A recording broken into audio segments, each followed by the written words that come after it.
Welcome back to RR educations. AP police constable mains ఎగ్జామినేషన్లో భాగం మనం ఇండియన్ పాలిటీ సంబంధించి కొన్ని గత ప్రీవియస్ ఎగ్జామ్లో కొన్ని ఎంసీక్యూస్ నేర్చుకుందాం. ఫస్ట్ క్వశ్చన్, భారతదేశం యొక్క మొట్టమొదటి ప్రధానమంత్రిగా జవహర్లాల్ నెహ్రూచే ప్రమాణ స్వీకారం చేయించిన వారు ఎవరు అంటున్నారు. ఇక్కడ చూడండి, ఆప్షన్స్ ఏమి ఇచ్చారు. ప్రమాణ స్వీకారం చేయించిన వారు మనకు బాబు రాజేంద్ర ప్రసాద్ ఇచ్చారు, రాజగోపాలాచారి, లార్డ్ వివెల్ మరియు లార్డ్ మౌంట్ బాటన్. 1947 ఆగస్టు 15న మనకు భారతదేశం యొక్క మొట్టమొదటి ప్రధాని అయినటువంటి జవహర్లాల్ నెహ్రూచే ప్రమాణ స్వీకారం చేయించిన వారు మనకు లార్డ్ మౌంట్ బాటన్ అండి. ఆప్షన్ డి కరెక్ట్ అవుతుంది. ఏమిటి? డి కరెక్ట్ అవుతుంది. గత ఎస్ఐ ప్రిలిమ్స్ ఎగ్జామ్ అడిగారు. ఇక్కడ నోట్స్ మనకు ఎప్పుడు 1947 ఆగస్టు 15. అయితే జవహర్లాల్ నెహ్రూ మరియు ప్రధానమంత్రిగా, మరియు విదేశీ వ్యవహారాల శాఖ మంత్రిగా, మరియు కామన్వెల్త్ సంబంధాలు మరియు శాస్త్రీయ పరిశోధనగా వివిధ శాఖల్ని కూడా నిర్వహించడం జరిగింది. అయితే మరియు భారతదేశ మొట్టమొదటి క్యాబినెట్ గురించి మనం కూడా నేర్చుకోవాల్సిన అవసరం అయితే ఉంది. అయితే భారతదేశం యొక్క మొట్టమొదటి హోంమంత్రి లేదా గృహమంత్రి అడిగారు గతంలో. ఎవరు? మన సర్దార్ వల్లభాయ్ పటేల్. మరియు సమాచారం మరియు ప్రసారం ఏంటి రాష్ట్రాలకు సంబంధించి వ్యవహారాలు సూచారు. ఎవరు? మన సర్దార్ వల్లభాయ్ పటేల్. మరియు ఆహార మరియు వ్యవసాయ శాఖ మంత్రి మనకు డాక్టర్ బాబు రాజేంద్ర ప్రసాద్ ఉంచారు. మొట్టమొదటి విద్యాశాఖ మంత్రి మనకు మౌలానా అబుల్ కలాం ఆజాద్ గారు. రైల్వేలు మరియు రవాణా మినిస్టర్ మనకు doctor John Mathai. Railway minister మనకు జాన్ మతాయ్గా. రక్షణ శాఖ మంత్రిగా సర్దార్ బల్దేవ్ సింగ్ వ్యవహరించారు. అలానే మనకు కార్మిక శాఖ మంత్రి బాబు జగజీవన్ రావు ఇచ్చారు. వాణిజ్య శాఖ మంత్రిగా మనకు సిహెచ్ బాబా గారు. కమ్యూనికేషన్ మంత్రి రఫీ అహ్మద్ కిద్వాయ్ గారు. అలానే ఆరోగ్య శాఖ మంత్రిగా మొట్టమొదటి మహిళా మంత్రివర్గంలో మంత్రి మనకు రాజకుమారి అమృత కౌర్ ఆరోగ్య శాఖ మంత్రి పదవి ఇచ్చారు. అలాగే డాక్టర్ బిఆర్ అంబేద్కర్ మనకు న్యాయశాఖ మంత్రిగా. ఆర్థిక శాఖ మంత్రిగా ఆర్కే షణ్ముగం శెట్టి గారు. పరిశ్రమలు మరియు పౌర సరఫరా మనకు డాక్టర్ శ్యామ్ ప్రసాద్ ముఖర్జీ. అలానే ప్రజాపనులు మరియు గనులు, దాంతోపాటుగా విద్యుత్ శాఖ మంత్రి మనకు ఎన్వి గాడ్గిల్ తమ పదవులను నిర్వహించడం జరిగింది. గతంలో చాలా అడిగారు, మరి మొట్టమొదటి గృహమంత్రి అనగా హోంమంత్రి ఎవరని, మరి మొట్టమొదటి రైల్వే శాఖ మంత్రి ఎవరు, మనకు ఇలానే చూడండి ఇక్కడ విద్యాశాఖ మంత్రి ఎవరు, మనకి గృహ మినిస్టర్, మనకు హోమ్ మినిస్టర్ అంటాం కదా, అలా అడగడం జరిగింది. ఓకే, ఇవన్నీ మనం గుర్తుపెట్టుకునే అవసరం అయితే ఉంది. నెక్స్ట్ క్వశ్చన్ చూద్దాం. చూడండి, భారత రాజ్యాంగంలోని ఆర్టికల్ అధికరణ 76 తెలియజేయు అంశం ఏది అంటున్నారు. భారత రాజ్యాంగంలోని ఆర్టికల్ 76 మనకు భారత అటార్నీ జనరల్ అటార్నీ జనరల్ గురించి వివరిస్తుంది. Very very important. Okay, option C correct అవుతుంది. నోట్ చూడండి, భారత అటార్నీ జనరల్ను దేశంలో అత్యున్నత న్యాయాధికారిగా పరిగణిస్తారు. అడుగుతారు, భారతదేశంలో క్రింది వారిలో అత్యున్నత న్యాయాధికారి ఎవరు అంటారు. సిజేఐ కాదు, chief justice of India, supreme court ప్రధాన న్యాయమూర్తి కాదు, అత్యున్నత న్యాయాధికారి. అక్కడ ప్రధాన న్యాయమూర్తి అడగలేదు, అత్యున్నత న్యాయాధికారి అడుగుతారు. ఎవరు? మనకు అటార్నీ జనరల్, గుర్తుపెట్టుకోవాలి. అలానే ఈ అటార్నీ జనరల్ను కేంద్ర మంత్రివర్గం యొక్క సూచన మేరకు భారత రాష్ట్రపతి అటార్నీ జనరల్ నియమిస్తారు. అలానే రాష్ట్రపతి యొక్క ఇష్టానుసారం పదవిలోనూ కొనసాగుతారు. మరియు సుప్రీంకోర్టు న్యాయమూర్తికి నియామకానికి అవసరమైన అర్హతలను మన అటార్నీ జనరల్ కలిగి ఉండాలి. అందువల్ల అటార్నీ జనరల్ కనీసం 5 సంవత్సరాలు హైకోర్టులో న్యాయమూర్తిగా లేదా కనీసం 10 సంవత్సరాలు హైకోర్టులో న్యాయవాదిగా పనిచేసి ఉండాలి. గతంలో అడిగాడు, 5 సంవత్సరాలు హైకోర్టులో న్యాయమూర్తిగా, 10 సంవత్సరాలు హైకోర్టులో న్యాయవాదిగా పనిచేసిన వారే ఉండాలి. అయితే అటార్నీ జనరల్ యొక్క నెలసరి వేతనం 2,25,000 రూపాయలు ప్రస్తుతం. దీని యొక్క వేతనాన్ని రాష్ట్రపతి నిర్ణయిస్తారు. ఓకే, భారతదేశం యొక్క మొట్టమొదటి అటార్నీ జనరల్ మనకు ఎంసి సెతల్వాడ్ అంటారు. ఎవరు? మోతీలాల్ చిమన్లాల్ సెతల్వాడ్. భారతదేశ యొక్క ప్రస్తుత attorney general R Venkataramani. Gent అండి, లేడీ కాదు, ఆర్ వెంకటరమణి. 16వ అటార్నీ జనరల్. ఈయన సుప్రీంకోర్టు స్థాయి నుంచి మనకు సుప్రీంకోర్టు స్థాయి నుంచి క్రింది రాష్ట్రాన్ని వివిధ జిల్లా న్యాయస్థానం నుండి ఏ న్యాయస్థానం మనకు వాదించే అధికారం కలిగి ఉంటారు మన అటార్నీ జనరల్, గుర్తుపెట్టుకోవాలి. ఓకే, ఇక్కడ నోట్ చూడండి, దేశంలో అత్యున్నత న్యాయాధికారి ఎవరు? Attorney general. మరి రాష్ట్రంలో అత్యున్నత న్యాయాధికారి మనకు అడ్వకేట్ జనరల్. ఈ అడ్వకేట్ జనరల్ని రాష్ట్ర గవర్నర్ అధికరణ 165 నుంచి నియమిస్తారు. అదే అటార్నీ జనరల్ అయితే రాష్ట్రపతి అధికరణ 76 నుంచి నియమిస్తారు. ఈ అడ్వకేట్ జనరల్ రాష్ట్రపతి చట్టపరమైన విషయాలపై రాష్ట్రం సలహా ఇస్తారు. అదేవిధంగా చట్టపరమైన విషయాల్లో రాష్ట్రానికి ప్రాతినిధ్యం అనేది వహించగలుగుతుంది. మరి ఇతను నియమించడానికి హైకోర్టు న్యాయమూర్తిగా నియమించబడడానికి అర్హత కలిగి ఉండాలి ఈ అడ్వకేట్ జనరల్. నెక్స్ట్ క్వశ్చన్, భారతదేశంలో ఏర్పాటు చేసిన మొట్టమొదటి హైకోర్టు ఇది? గత ఎస్ఐ ప్రిలిమ్స్ ఎగ్జామ్ అడిగారు. మరి భారతదేశంలో ఏర్పడిన మొట్టమొదటి హైకోర్టు కలకత్తా హైకోర్టు. మనకు 1862లోనే 3 హైకోర్టులు ఏర్పాటు చేశారు. ఒకటి Calcutta high court, 2 Bombay high court, 3 Madras high court వరుసగా అడిగారు. ఈ సంవత్సరంలో ఏర్పడిన హైకోర్టులు కానిది అడిగాడు. మనకు ఉన్నది ఏంటి? మనకు కలకత్తా, బొంబాయి, మద్రాస్. ఇక్కడ చూడండి, నోట్ చూడండి. కలకత్తా హైకోర్టు ఏర్పాటు చేసిన మొట్టమొదటి హైకోర్టు అంటే కలకత్తా హైకోర్టు అండి. 1862 జూలై 1న ప్రారంభించబడింది. మరియు సేమ్ ఇయర్లో next court Bombay high court 1862 August 14న. మూడో హైకోర్టు మనకు మద్రాస్ హైకోర్టు 1862 ఆగస్టు 15న స్థాపించబడింది. ఈ Calcutta high court, Bombay high court, Madras high court కూడా 1862 ఏర్పాటు చేసింది, 3 ఒకే సంవత్సరంలో. ఓకే, మొట్టమొదటి హైకోర్టు అంటే మనకు Calcutta high court. Okay, next question, ఏ కమిటీ యొక్క సిఫారసు మేరకు ప్రాథమిక విధులను రాజ్యాంగంలో చేర్చారు? మనకు సర్దార్ స్వరణ్ సింగ్ యొక్క కమిటీ యొక్క సిఫారసు మేరకు మన భారత ప్రధాని ఇందిరాగాంధీ యొక్క కాలంలో ప్రాథమిక విధులను భారత రాజ్యాంగంలో చేర్చారు. మనకు మొట్టమొదటి రాజ్యాంగ కాలం నాటి మనకు భారత రాజ్యాంగంలో ప్రాథమిక విధులను పొందుపరచలేదు, గుర్తుపెట్టుకోవాలి. ఎప్పుడు వచ్చాయి? మనకు 1976 42 రాజ్యాంగ సవరణ అమెండ్మెంట్ ద్వారా చేర్చారు. అది కూడా నాటి ప్రధాని ఇందిరాగాంధీ కాలంలో సర్దార్ సరణ్ సింగ్ యొక్క కమిటీ సిఫారసు మేరకు చేర్చారు. ఓకే, ఇక్కడ చూడండి, 1976 42వ రాజ్యాంగ సవరణ ద్వారా మొదటగా ఎన్ని ప్రాథమికులు అడిగాడు? గత గ్రూప్ 2 ప్రిలిమ్స్ అడిగాడు. ఎన్ని ప్రాథమికులు ఉన్నాయి? 10 ప్రాథమికులు అడుగుతాడు. 1976లో ఏర్పడి రాజ్యాంగ సందర్భం మనకు మొదటగా ఉన్న ప్రాథమిక విధుల సంఖ్య ఏంటంటే 10.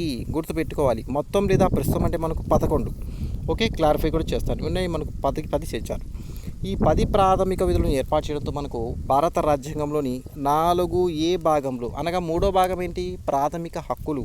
4వ భాగం ఏంటి? ప్రాథమిక ఏముంటుంది? ఆదేశిక సూత్రాలు ఉంటుంది. ఆదేశిక సూత్రాలు పార్ట్ 3లో ఫండమెంటల్ రైట్స్ ఉంటుంది. 4వ భాగంలో ఏముంటుంది? ఆదేశ సూత్రాలు ఉంటుంది.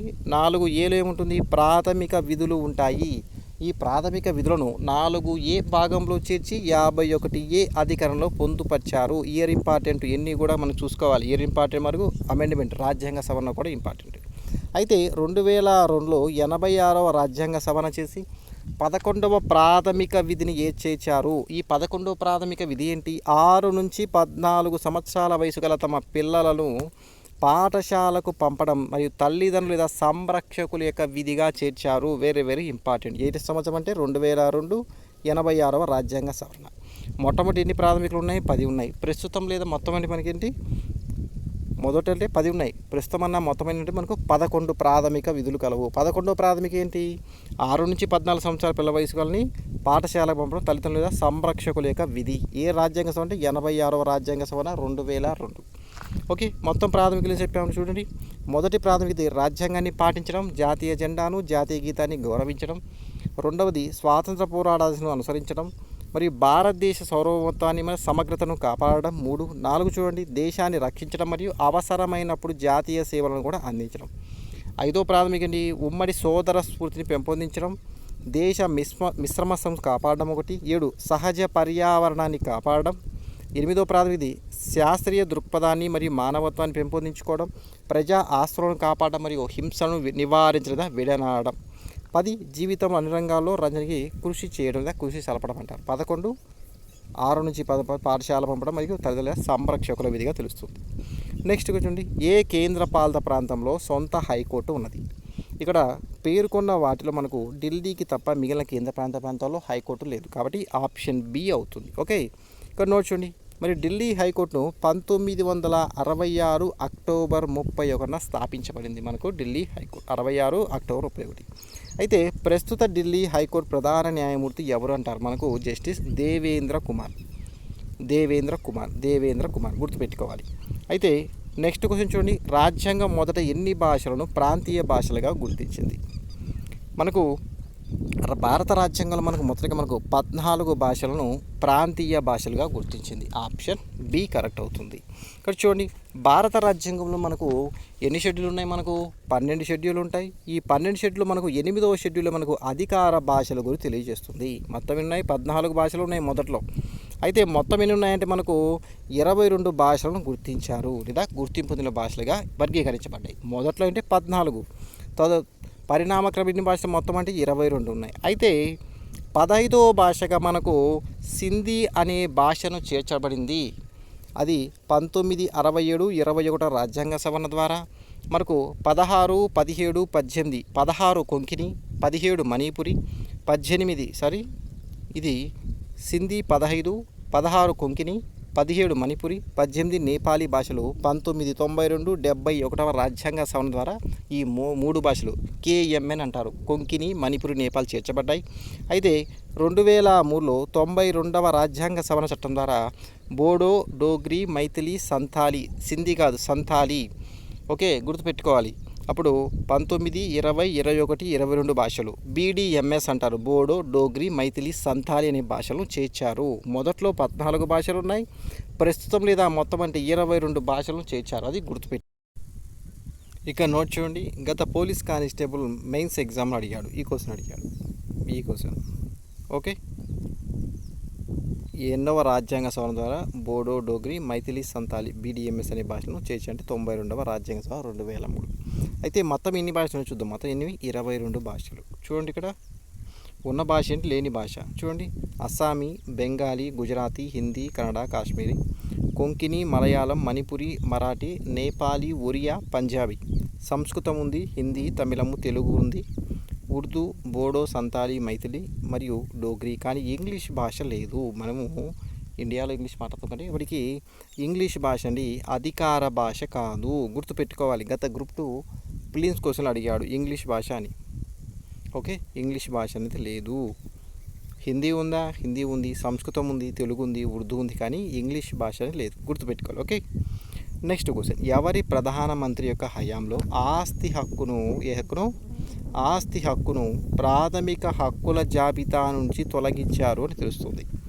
ఇక్కడ ఆప్షన్ చూడండి, మనకు ప్రాథమిక హక్కులు అంటే మనకు ఆస్తి హక్కును మనకు మొరార్జీ దేశాయ్, ప్రధానమంత్రి మొరార్జీ దేశాయ్ కాలంలో ప్రాథమిక హక్కుల జాబితా నుంచి తొలగించడం జరిగింది. కానీ నోట్ చూడండి, ఆస్తి హక్కు గురించి అధికరణ 31 తెలుపుతుంది. మనకు 1978లో 44వ రాజ్యాంగ సవరణ రాజ్యాంగ సవరణ ఇంపార్టెంట్ ద్వారా ప్రాథమిక హక్కుల జాబితా నుంచి ఆస్తి హక్కును తొలగించారు. ప్రస్తుతం ఒక ఆస్తి హక్కు అనేది డాష్ అంటాడు. ఆస్తి హక్కు అనేది ఒక ప్రాథమిక హక్కు కాదు, ఒక చట్టబద్ధమైన హక్కు. ఇక్కడ 3వ భాగంలోని ప్రాథమిక హక్కులోని అధికరణ 31ని తొలగించి 12వ భాగంలో 300A అధికరణలో పొందుపరిచారు. ఇది కూడా అడిగారు. ఏ భాగంలో? 12వ భాగము 300A అధికరణలో పొందుపరిచారు. అయితే 1977 నుంచి 79 వరకు భారతదేశం యొక్క 4వ ప్రధానమంత్రిగా సేవలు అందించారు. మరియు భారతదేశంలో మొట్టమొదటి కాంగ్రెసేతర ప్రధాని ఎవరో అని చాలాసార్లు అడిగారు. మొరార్జీ దేశాయ్ జనతా పార్టీ సంబంధించిన వ్యక్తి. మరియు భారతదేశ యొక్క 2వ ఉప ప్రధానిగా పనిచేశారు. ఓకే, మొట్టమొదటి ఉప ప్రధాని ఎవరు? వల్లభాయ్ పటేల్గా చేశారు. చూడండి, ఇక్కడ భారతరత్న అవార్డు పొందినటువంటి 6వ ప్రధాని. ఓకే, మరియు 1991లో వచ్చింది. మరియు 5వ ప్రధానమంత్రి ఏంటి? రాజీవ్ గాంధీ. ఇక్కడ చూడండి, ఇక్కడ 4వ ప్రధానమంత్రి ఎవరు? రాజీవ్ గాంధీ. 5 సర్దార్ వల్లభాయ్ పటేల్. 6 మనకు ఎవరు? ప్రధానమంత్రి ఇవ్వండి మొరార్జీ దేశాయ్. ఇవ్వండి, ఇదే సంవత్సరంలో మొరార్జీ దేశాయ్కి వచ్చింది, తర్వాత రాజీవ్ గాంధీకి, తర్వాత వల్లభాయ్ పటేల్. సిరీస్ ప్రకారం మొదట రాజీవ్ గాంధీకి ఇచ్చారు, వల్లభాయ్ పటేల్ మరియు మొరార్జీ దేశాయ్ సేమ్ ఇయర్ 1991లో, గుర్తుపెట్టుకోవాలి. అయితే భారతరత్న అవార్డు పొందిన మొదటి ప్రధాని ఎవరు? జవహర్లాల్ నెహ్రూ. ఎవరు? జవహర్లాల్ నెహ్రూ. మరియు ఎప్పుడు ఇచ్చారు? 1955లో. 1955లో జవహర్లాల్ నెహ్రూతో పాటు భగవాన్ దాస్కి విరోధం చేశారు, మరియు మోక్షగుండం విశ్వేశ్వరయ్య కూడా ఇవ్వడం జరిగింది. ఓకే, గుర్తుపెట్టుకోండి. నెక్స్ట్ క్వశ్చన్, భారతదేశంలో మొట్టమొదటి మహిళా ముఖ్యమంత్రి ఎవరు? మనకు మొట్టమొదటి మహిళా ముఖ్యమంత్రి ఎవరు? సుచేతా కృపలాని అండి. Sucheta Kripalani. Option B is correct. ఈమె 1963 నుండి 67 కాలంలో 63 నుంచి 67 మధ్య ఉత్తరప్రదేశ్ యూపీ యొక్క ముఖ్యమంత్రిగా పనిచేశారు. ఉత్తరప్రదేశ్ ముఖ్యమంత్రిగా పనిచేశారు, గుర్తుపెట్టుకోవాలి. నెక్స్ట్ క్వశ్చన్ చూడండి. ప్రస్తుత లోక్సభ అంటే అన్నాడు. అంటే ప్రస్తుత లోక్సభ ఎన్నవ లోక్సభ అని అర్థం. ప్రస్తుత లోక్సభ ఎన్నో లోక్సభ చూడండి, మనకు 16, 17, 18, 19 ఇచ్చాడు. మనకు ప్రస్తుత లోక్సభ అంది 18వ లోక్సభ. Very very important. మనకు 18వ లోక్సభ. మరియు ప్రస్తుత లోక్సభ స్పీకర్ ఎవరు? ఓం బిర్లా. ఆయన పేరు ఓం బిర్లా అని రెండవసారి తిరిగి ఎన్నిక నియమించారు. అయితే మొట్టమొదటి లోక్సభ స్పీకర్ ఎవరంటారు? జీవి మౌలాంకర్, గణేష వాసుదేవ్ మౌలాంకర్. మరి ఫాదర్ ఆఫ్ లోక్సభ అని ఎవరిని పిలుస్తారు అంటే మనకు జీవి మౌలాంకర్ మొట్టమొదటి లోక్సభ స్పీకర్. మరి ఫాదర్ ఆఫ్ లోక్సభ జీవి మౌలాంకర్. ప్రస్తుత లోక్సభ స్పీకర్ ఓం బిర్లా. అయితే లోక్సభ స్పీకర్గా పదవి నిర్వహించిన మొదటి మహిళ ఎవరు అంటే మీరా కుమార్. ఈమె 15వ లోక్సభ స్పీకర్గా పనిచేశారు 2009, 2014 మధ్య కాలంలో. అయితే లోక్సభ స్పీకర్గా పనిచేయండి రెండవ మహిళ 16వ స్పీకర్ నుండి 2014 నుంచి 2019 మధ్య మనకు సుమిత్రా మహాజన్ గారు చేశారు. ఈ క్వశ్చన్ చాలా అడిగారండి. మీరా కుమార్ మొట్టమొదటి మహిళా స్పీకర్ మీరా కుమార్, రెండవ స్పీకర్ అంటే సుమిత్రా మహాజన్. ఈమె 15వ స్పీకర్ 2009, 2014 కాలంలో, 16, 2014, 19 మధ్య. Okay, next question. రాష్ట్రపతి మరియు ఉపరాష్ట్రపతి పదవులు రెండూ ఖాళీగా ఉంటే రాష్ట్రపతి విధులు ఎవరికి అధికారం ఇవ్వబడింది? మనకు ఎట్ టైం అనగా ఒకే సమయంలో రాష్ట్రపతి మరియు ఉపరాష్ట్రపతి పదవి రెండు ఒకే విధంగా సమయంలో ఖాళీ అయినప్పుడు మనకు CJI, okay, chief justice of India, supreme court యొక్క ప్రధాన న్యాయమూర్తిని తాత్కాలిక రాష్ట్రపతిగా పదవి బాధ్యత ఇవ్వడం జరుగుతుంది. ఇప్పుడు సుప్రీంకోర్టు యొక్క ప్రధాన న్యాయమూర్తి. చూడండి ఇక్కడ నోట్ చూడండి. భారత్ యొక్క తాత్కాలిక రాష్ట్రపతిగా 2 సార్లు పనిచేసిన ఏకైక ప్రధాన న్యాయమూర్తి మనకు ఎవరు? Justice M Hidayatullah. గత ఎస్ఐ మెయిన్స్ ఎగ్జామ్లో అడిగారు. Hidayatullah very very important. ఎవరు? హిదయతుల్లా. ఇప్పుడు 1969లో ఒకసారి చేశారు, 82లో కూడా ఒకసారి చేశారు. ఇంతవరకు ఎవరు కూడా చేయలేదు. ఈయనే మొట్టమొదటి వ్యక్తి, ప్రస్తుతానికి కూడా అవుతుంది. ఎవరు? జస్టిస్ ఎం హిదయతుల్లా, తాత్కాలిక రాష్ట్రపతికి పనిచేసినటువంటి ఏకైక ప్రధాన న్యాయమూర్తి. మరి ఈయన 1979 నుంచి 84 మధ్యలో ఉపరాష్ట్రపతిగా పదవి బాధ్యతలు కూడా ఏకగ్రీవ ఎన్నిక నిర్వహించడం జరిగింది. Okay, next question. 1975లో అత్యవసర పరిస్థితి సమయంలో భారత రాష్ట్రపతి ఎవరు అంటున్నాడు. మనకు భారత రాష్ట్రపతి ఎవరు 1975 కాలంలో? చూడండి ఇక్కడ మనకు ఫక్రుద్దీన్ అలీ అహ్మద్గా ఉన్నారు. Fakhruddin Ali Ahmed. Okay, next question చూడండి. రాష్ట్ర పబ్లిక్ సర్వీస్ కమిషన్ యొక్క సభ్యులను ఎవరు నియమిస్తారు? రాష్ట్ర గవర్నర్ నియమిస్తారండి. రాష్ట్ర గవర్నర్. ఆప్షన్ డి కరెక్ట్ అవుతుంది. Next question. రాజ్యాంగాన్ని రూపొందించడానికి రాజ్యాంగ సభకు ఎంత సమయం పట్టింది? రాజ్యాంగ రూపకల్పనకు మనకు 2 సంవత్సరాల 11 నెలల 18 రోజులు.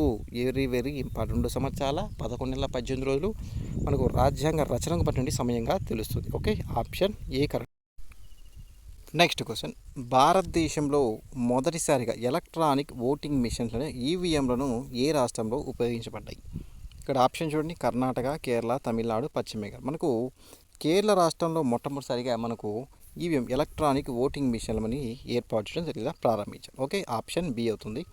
నోట్ చూడండి. 1982 సంవత్సరంలో కేరళలోని పరూర్ యొక్క అసెంబ్లీ నియోజకవర్గంలో ప్రయోగాత్మకంగా ఈ ఈవీఎం అనే యంత్రాలను మొదటిసారి ఉపయోగించిన తర్వాత 1998లో ఈవీఎంల యొక్క వినియోగం మనకు ప్రారంభమైంది. ఫస్ట్ అయితే 1982 కేరళ, 1998 తర్వాత విస్తృతంగా ప్రారంభించే అన్ని ప్రదేశాల్లో.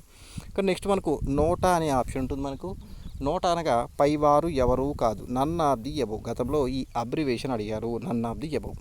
మనకు ఈవీఎం ఉంటుంది కదా, మనకు ఎలక్ట్రానిక్ ఓటింగ్ మిషన్ మనకు 16th నెంబర్గా ఉంటుంది, చివరిగా ఉంటుంది మనకు నోటా అని చెప్పేసి. ఇది కూడా పింక్ కలర్లో, మనకు పింక్ కలర్లో చెప్పే కదా. ఓకే, గుర్తుపెట్టుకోవాలి. భారతదేశంలో నోటా ఎంపికను మొదటిసారిగా 2013 ఏ సంవత్సరం అని మనకు 2013లో రాజస్థాన్, మధ్యప్రదేశ్, ఛత్తీస్గఢ్, మిజోరాం మరియు ఢిల్లీలో వంటి అసెంబ్లీ ఎన్నికల సమయంలో మొదటిసారి ఉపయోగించారు. మనకు ఇయర్ ఇంపార్టెంట్ కూడా 2013. నోటా అనగా none of the above. Okay, ఎన్నో నెంబర్గా ఉంటుంది ఈవీఎంలో మనకు 16th లాస్ట్ డిజిట్ అండి. ఓకే, నెక్స్ట్ చూడండి. మనకు వీవీప్యాట్ అండి. ఇది మీరు రాసినటువంటి పోలీస్ కానిస్టేబుల్ ఫిలిమ్స్ క్వశ్చన్ అడిగాడు. వీవీప్యాట్ని మొట్టమొదటగా ఏ రాష్ట్రంలో ఉపయోగించారని. వీవీప్యాట్ అంటే ఏంటి? Voter verifiable paper audit trial. ఈ అబ్రివేషన్ కూడా మనకు ఇంపార్టెంట్. దీన్ని 2013 సెప్టెంబర్లో నాగాల్యాండ్ రాష్ట్రంలోని నోక్సెన్లో ఉప ఎన్నికలో ఈ వివిప్యాట్ను ప్రయోగాత్మకంగా ప్రవేశపెట్టారు. గతంలో మీరు రాసినటువంటి ప్రీవియస్లో కానిస్టేబుల్ ఫిలిమ్స్ క్వశ్చన్ అడిగారు. ఈ వివిప్యాట్లు మొదటిగా ఏ రాష్ట్రంలో ఉపయోగించడానికి నాగాల్యాండ్ గుర్తుపెట్టుకోవాలి. ఓకే, 2013. నెక్స్ట్ క్వశ్చన్, ఎన్నికల వివాదం కోసం సుప్రీంకోర్టు ముందు హాజరైన భారత రాష్ట్రపతి ఎవరు? ఇక్కడ మనకు వివి గిరి అండి, Varahagiri Venkatagiri. Option C correct అవుతుంది. అయితే 1969 నుంచి 74 వరకు భారతదేశానికి 4వ రాష్ట్రపతిగా పనిచేశారు. అలానే రాష్ట్రపతి లేదా ఉపరాష్ట్రపతి ఎన్నికకు సంబంధించి తలెత్తే ఏదైనా వివాదాలపై సుప్రీంకోర్టు తుది నిర్ణయం లేదా పరిష్కరిస్తుంది. రాష్ట్రపతి మరియు ఉపరాష్ట్రపతి ఎన్నిక వివాదాలు పరిష్కరించే వారెవరు? సుప్రీంకోర్టు. వెరీ ఎప్పుడు అధికరణ 71 ప్రకారం. ఓకే, ఎలక్షన్ కంప్లీట్ అయినటువంటి 30 days లోపు మనం చేయాలి. ఎలక్షన్ మొదలు కానీ ఎలక్షన్ పూర్తయినప్పటికీ ఎలక్షన్ అనేది కంప్లీట్ అవ్వాలి. మనకు 30 days లోపు ఫిర్యాదు చేయాలి. ఇందులో మనకు ఆర్టికల్ 71 ప్రకారం తెలుపుతుంది. ఓకే, ఇంకోటి ఏంటంటే మనకు ఎన్నికలు మనం సుప్రీంకోర్టులో ఫిర్యాదు చేయాలని లేదా సుప్రీంకోర్టు మనకు చేయాలంటే మనకు ఎవరు అంటే వాళ్ళు మనకు ఉంటుంది కదా, మనకు ఎలక్ట్రల్ కాలేజ్ యొక్క సభ్యులు మాత్రమే చేయడానికి అవకాశం ఉంటుంది. అదొకటి.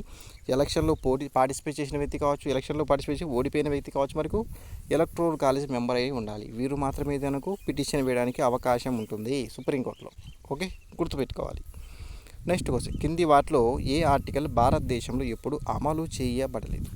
ఇక్కడ చూడండి, ఆర్టికల్ 160, 260, 350, 360. ఇక్కడ మనకు అధికరణ 360 ఏం చెప్తుంది? ఆర్థిక అత్యవసర పరిస్థితి. ఈ ఆర్టికల్ని ఎప్పుడు మనం అమలు పరచలేదు, గుర్తుపెట్టుకోవాలి. ఆప్షన్ డి అవుతుంది. 1991 సంవత్సరంలో భారతదేశం ఆర్థిక సంక్షోభాన్ని ఎదుర్కొన్నప్పటికీ ఆర్థిక అత్యవసర పరిస్థితి విధించలేదు. అధికరణ 360 తెలుపుతుంది ఆర్థిక అత్యవసర పరిస్థితి గురించి. రాజ్యాంగంలోని ఆర్టికల్ 340 వరకు అమలు కాలేదు.